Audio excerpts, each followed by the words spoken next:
সোনারপুর দক্ষিণের বিধানসভা ভোটের লড়াই একেবারে জমে উঠেছে।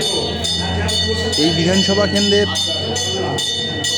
দুই প্রার্থী হেভিওয়েট অভিনেত্রী, এবং এই অভিনেত্রীদের প্রচার কৌশল এবং সাংবাদিকদের মুখোমুখি হয়ে একে অপরকে আক্রমণ, পাল্টা আক্রমণ, এসব নিয়েই সোনারপুর দক্ষিণে জমজমাটি ভোটের লড়াই 2026-এর। আপনারা দেখছেন সোনারপুরের মানুষ ইতিমধ্যেই এই চর্চা নিয়ে আলোচনার কেন্দ্রবিন্দুতে রয়েছে যে সোনারপুর দক্ষিণে এবারে কে বাজিমাত করবে। দুই অভিনেত্রীর মধ্যে লড়াইয়ে কে অবশেষে ক্ষমতার দখল নেবে, সেই প্রশ্নই চারদিকে ঘুরে বেড়াচ্ছে। এদিকে লাভলি মৈত্র দাবি যে সে ভোটে জিতবেই।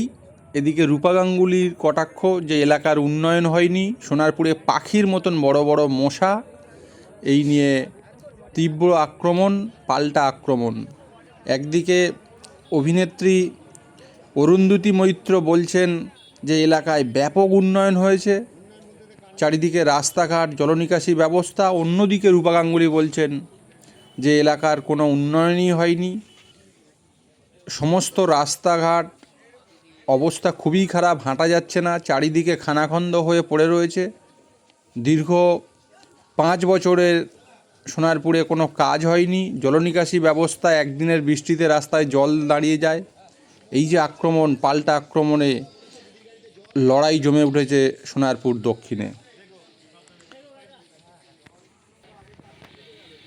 এবং আরেকটি গুরুত্বপূর্ণ বিষয় যে সোনারপুর দক্ষিণের যে বাকযুদ্ধ তুঙ্গে উঠেছে, কি নিয়ে? যে ল্যাম্পপোস্ট বিতর্ক নিয়ে। রূপা গাঙ্গুলি একটি প্রেস কনফারেন্সে লাভলি মৈত্রকে বলেন যে তৃণমূলে একটি পোস্ট আর বাকি সব ল্যাম্পপোস্ট।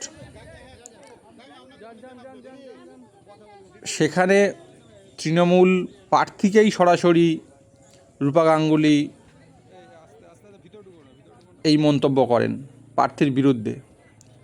পাশাপাশি বলেন যে কালীঘাটে টাকা কম যাচ্ছে। অভিযোগ তুলে তিনি কি বলছেন যে সোনারপুরের দক্ষিণে উন্নয়নের ক্ষেত্রে অবহেলা করা হয়েছে মানুষের সাথে। বরাদ্দ টাকা, এমএলএ ফান্ডের যে বরাদ্দ টাকা, সেটা ঠিকমতো কাজে লাগানো হয়নি। তবে এই মন্তব্যের পাল্টা মন্তব্য করতে ছাড়েননি লাভলি মৈত্র। লাভলি মৈত্র রূপা গাঙ্গুলিকে আক্রমণ করে বলেছেন যে এটা বিজেপি এবং রূপা গাঙ্গুলির দলের সংস্কৃতি। আমি ব্যক্তিগত আক্রমণে বিশ্বাসী নই। বিজেপির বিরুদ্ধে মহিলাদের অসম্মান করারও অভিযোগ তুলেছেন লাভলি মৈত্র। তবে রূপা গাঙ্গুলির প্রতি ব্যক্তিগতভাবে শ্রদ্ধা ও প্রণাম জানাতে ভোলেননি লাভলি।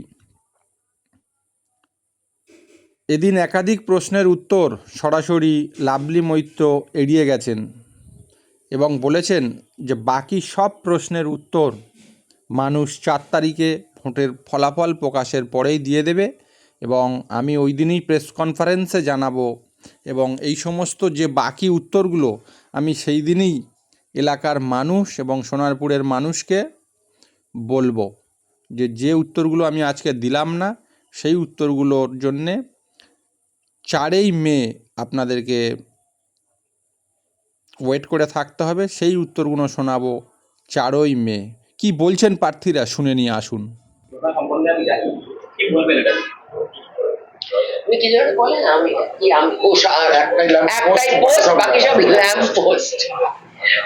তার মানে আমাদের এখানকার প্রার্থী ল্যাম্পপোস্ট ছিলেন। আমি বললাম না আগের উত্তরে, সবাইকে ল্যাম্পপোস্ট ভাবেন তো, ওই জন্য পাত্তা দেন না কাউকে, ওই জন্য কারো হয়ে কোনো কাজও করে দেন না।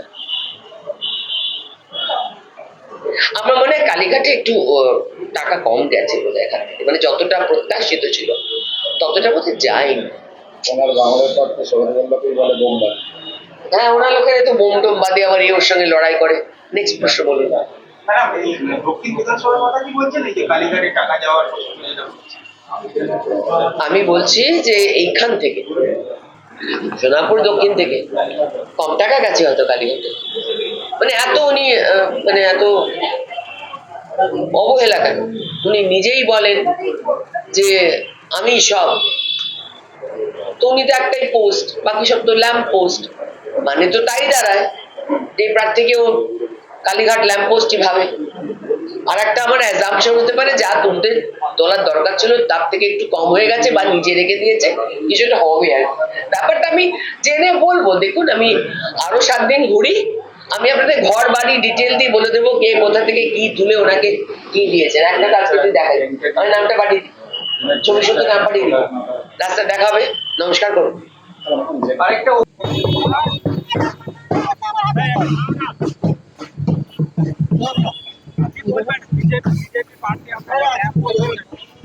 আমি এসব নিয়ে কিছু বলতে চাই না। আমি এখন ভালো মন নিয়ে প্রচারে বেরোচ্ছি, মানুষের আশীর্বাদ নিতে যাচ্ছি।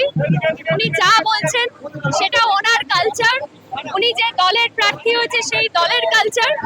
আমরা কখনোই একজন মহিলা বা একজন মানুষের ব্যক্তি আক্রমণে বিশ্বাস করি না। সেটা বিজেপি করে, ভারতীয় জনতা পার্টি করে। যারা ব্যক্তি আক্রমণ করে, মহিলাদের অসম্মান করে, অপমান করে, মহিলাদেরকে টার্গেট করে অপমানজনক কথা বলা হয়, সেটা বিজেপির কালচার। কিন্তু আমাদের কালচার এটা নয়। তাই জন্যই উনি হয়তো বলেছেন। ওনাকে আমার শ্রদ্ধা, প্রণাম এবং আগামী দিনের জন্য শুভেচ্ছা থাকবে। এই কথা 4 তারিখের পরে হবে। প্রচন্ড হবে, এসব কিচ্ছু করতে পারবে না। আমি যিনি ওইসব বলেছেন, যার হয়ে আপনি প্রশ্ন করছেন, তাদেরকে বলি এখানে গোলা বারুদ বোমা এসবের এবার নিরসন হবে।